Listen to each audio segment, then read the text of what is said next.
Pertama kami ucapkan selamat datang kepada Bapak Ibu di Huta Sialagan. Salam dari kami, Horas. Jadi kita sekarang berada di satu perkampungan. Inilah namanya Huta Sialagan. Huta itu artinya kampung, dan Sialagan itu nama daripada kampung. Jadi kalau Bapak Ibu kenal marga Sialagan di mana-mana, asalnya dari kampung Sialagan. Ya, karena di setiap marga orang Batak itu mereka punya kampung masing-masing dan nama kampungnya sama dengan nama marga. Ya, di sini adalah Sialagan, nanti di luar tembok itu bukan Sialagan lagi. Itu ada kampung Sialai, Ambarita dan lain sebagainya. Makanya mereka setiap huta dikelilingi tembok-tembok dari batu dan dulu di atasnya ditanam pohon bambu. Kenapa? Supaya orang tidak sembarangan masuk kemari dan mereka masuk hanya melalui satu pintu masuk dan satu pintu keluar.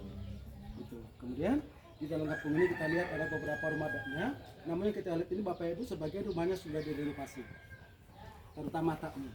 Dulu aslinya taknya itu bukan dari kayu atau dari semen, tapi terbuat dari ijuk. Dari ijuk ya.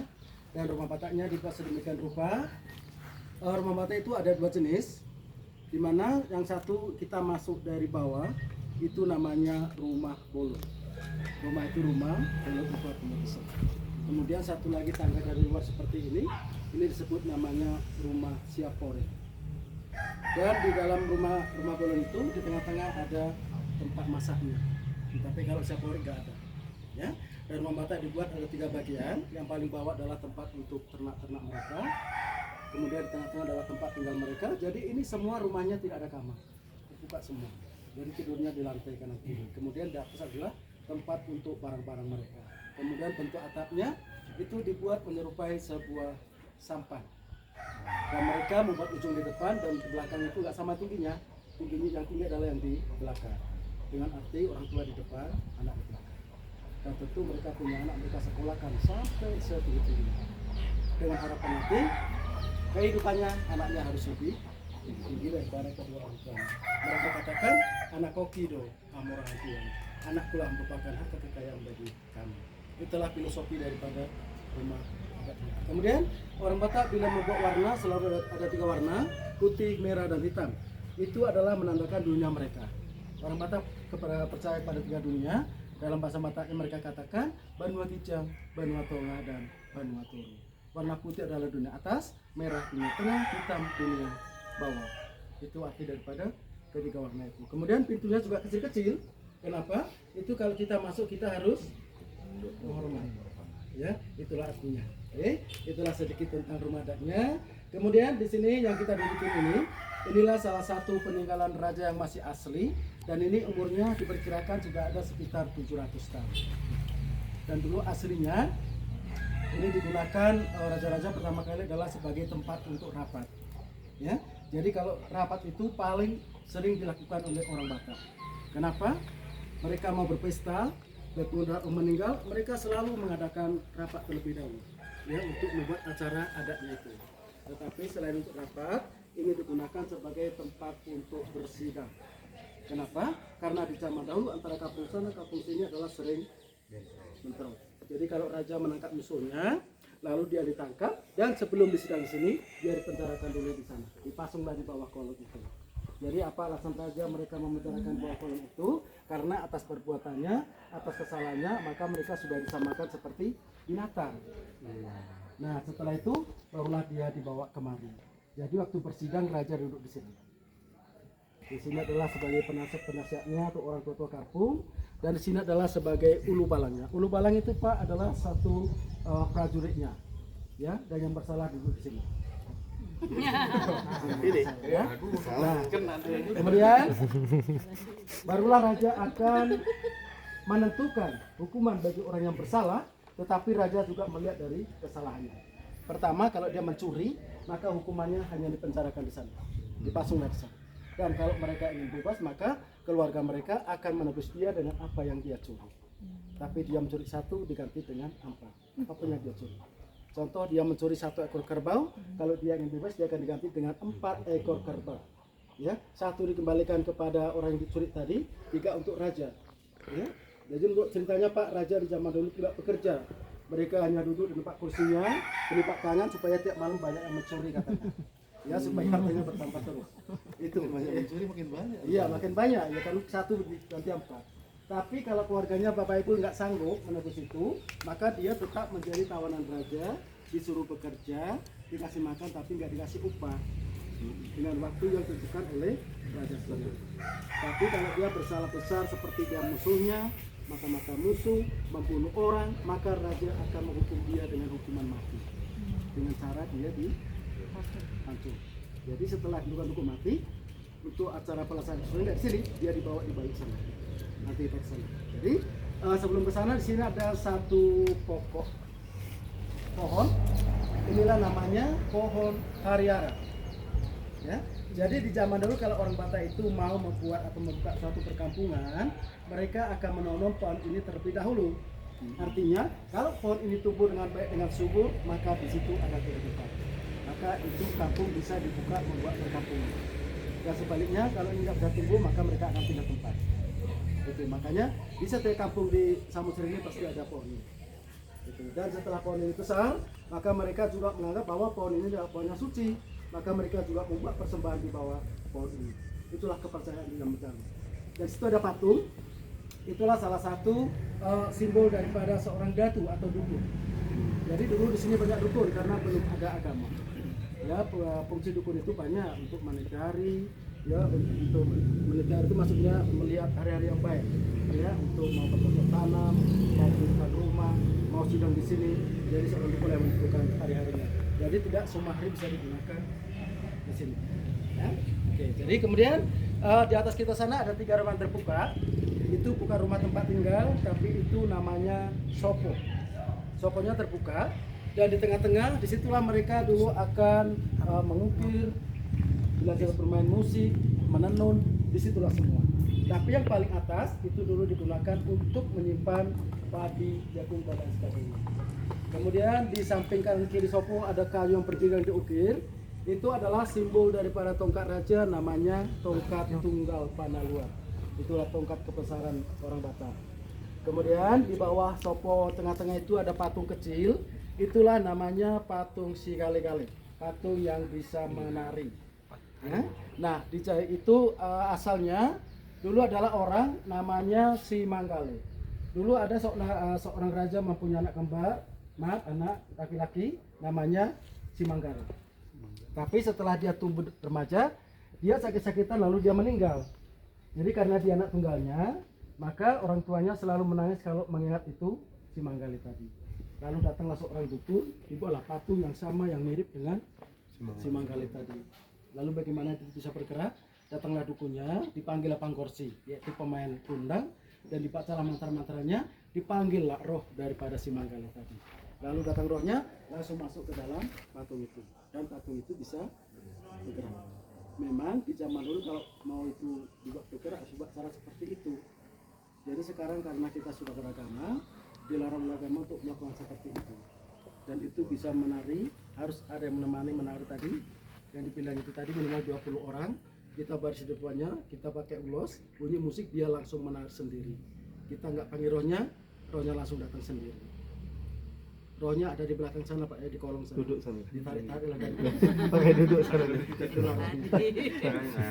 Jadi kenapa tadi saya katakan harus ada 20 orang? Itu memang dikaitkan dengan biaya. Jadi kalau ada 20 orang, kita nggak dipaksa untuk ngasih berapa, kita ngasih sukarela. Itu aja kuncinya. Jadi kalau khusus untuk kita, itu ada 5 tari-tarian, kita dicas kena 400.000. Itulah kan sekali-kali. Ada 5 tari-tarian.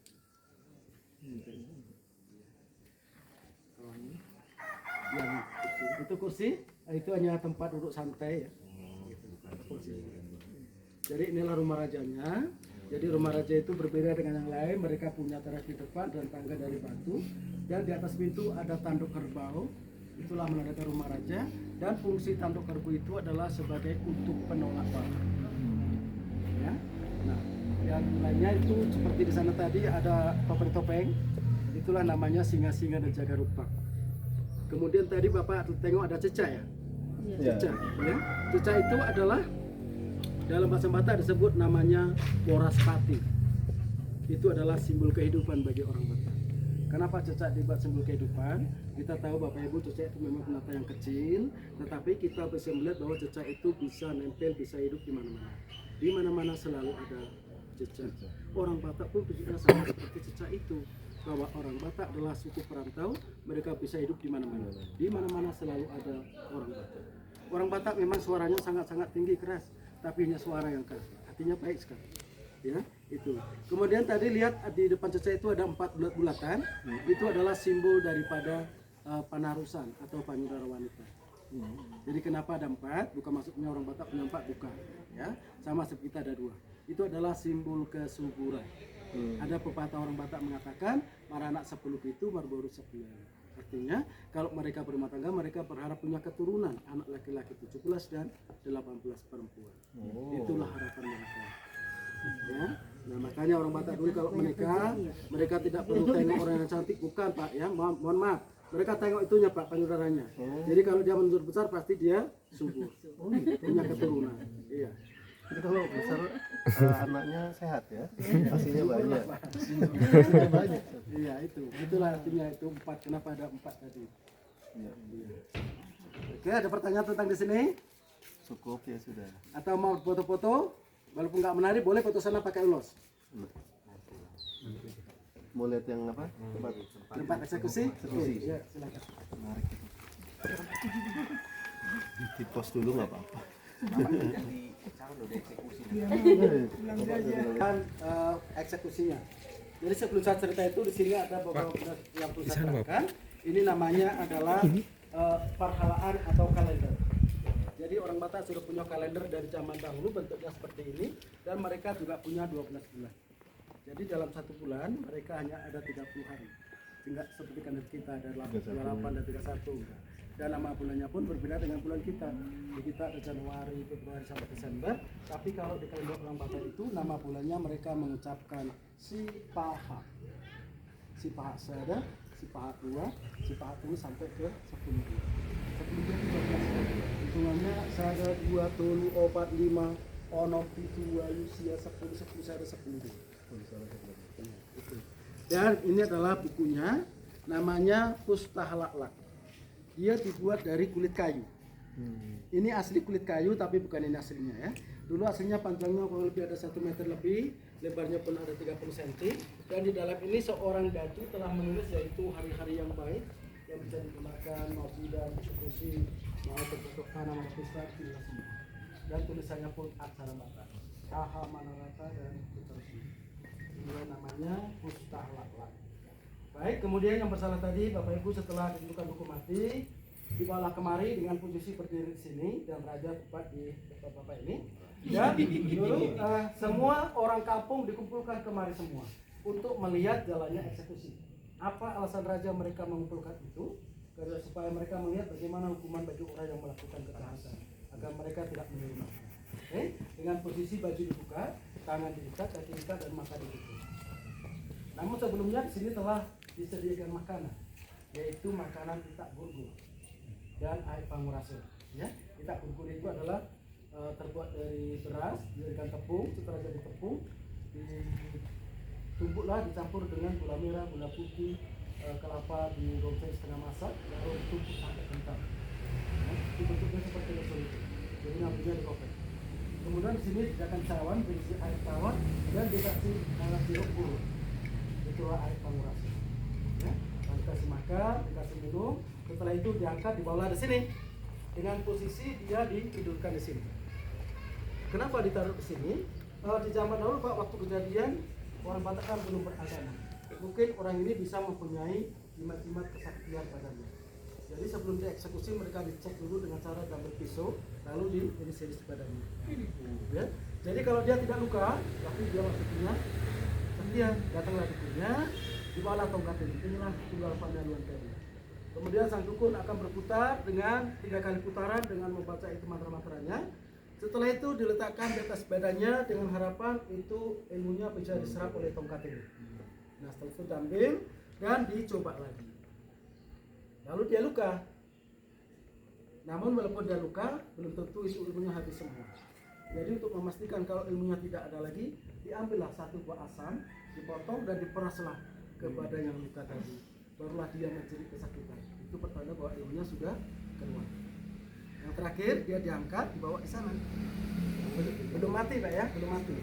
Jadi posisinya telungkup, kepala di sini, badan di belakang, dan di sini telah disediakan mangkok besar untuk menampung darah. Datanglah seorang ulubalannya dengan membawa golok yang sangat tajam, lalu dia pancung dengan sekali pancung. Oke, setelah putus, itu darah dan kepala diangkat di atas meja, kemudian badannya ditarik ke sini. Kemudian badannya itu dadanya dibelah, lalu diambil hatinya. Bawa kembali dan dipotong lagi ke sini. Dicampurlah dengan darah tadi, kemudian dikasih asam. Kemudian diserahkan sama raja. Dan raja akan memanggil semua prajuritnya untuk mengambil satu persatu dan disuruh makan. Ya, makan. Kenapa dia suruh makan? Alasannya kalau dia makan tadi maka dia akan semakin kuat. Nah, maka dari situlah orang mengatakan orang Batak makan orang. Ya, orang Batak makan orang. Tapi mereka punya alasan tertentu. Itu tadi memang manusia. Tetapi sebelum mereka dieksekusi, dipancung, mereka tadi telah dibicarakan di bawah kolong rumah sana bahwa mereka sudah disamakan seperti binatang. Jadi kalau kita potong binatang tentu kita boleh makan. Itulah yang terjadi. Jadi bukan maksudnya orang Batak makan orang, siapa yang masuk kemari dia tangkap dia punya makan bukan. Bukan seperti itu. Kemudian sisa badannya mereka buang ke Danau Toba. Setelah dibuang tadi selama 7 malam, masyarakat yang ada di sini tidak diperbolehkan melakukan aktivitas apapun ke Danau sana. Kepala juga begitu selama 7 hari, lalu lagi di depan dari kamar. Gunanya tidak banyak orang, agar orang takut mereka tidak melakukan kejahatan. Gitu. Kemudian hukuman ini tidak berlaku lagi setelah orang Batak meninggal. Karena agama mereka yaitu agama Parmalin. Itu agama orang. Jadi agama Parmalin itu sampai sekarang masih ada. Kalau di Samosir nggak begitu banyak, tapi paling banyak ada di daerah Korsea, Balige, Lagu Boti, sana masih ada. Memang agama itu kalau di pemerintahan nggak diakui pemerintah. Tapi kalau mereka membuat identitas mereka, itu di KTP contohnya, dia dibikin agamanya agar kepercayaan. Kemudian setelah itu pada tahun 1861 masuklah seorang misionaris dari Jerman namanya Nomensen. Barulah mereka beralih ke agama Kristen. Dan setelah itu terbentuklah gereja orang Batak namanya HKBP. Itulah gereja orang Batak yang memeluk agama Kristen Protestan. Ya, jadi kalau kita bicara agama, contoh di Pulau Samosir ini memang penduduknya yang menempati asli orang Batak, tetapi agamanya bukan semua Kristen. Kenapa? Karena ada satu perkampungan di Kecamatan Penarubu sana yang beragama Islam. Ada masjid sana. Asli orang Samosir, bukan pendatang.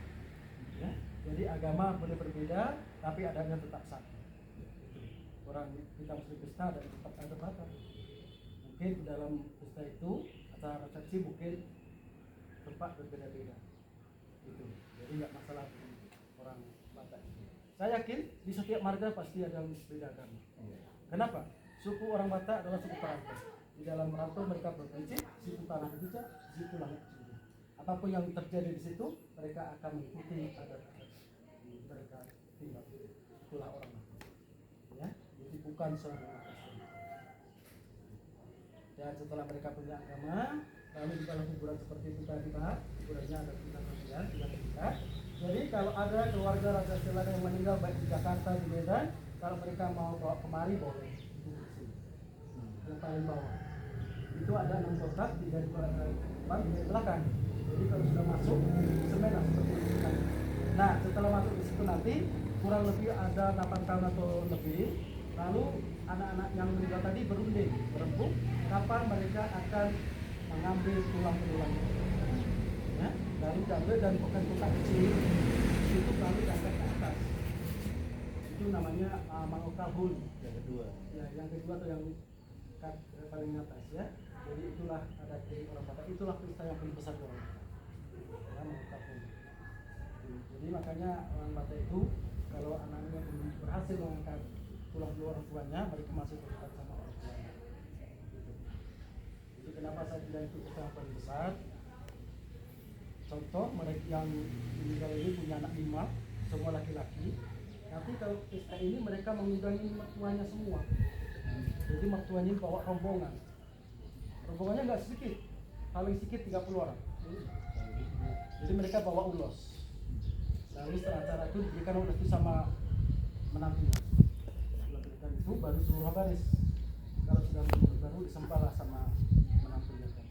Jadi waktu juga mereka itulah mereka kasih uang satu persatu. Nah, disinilah orang Batak itu tidak dalam keluarga tidak menentukan mana lebih banyak uang, tidak, karena itu sudah pembicaraan sebelumnya.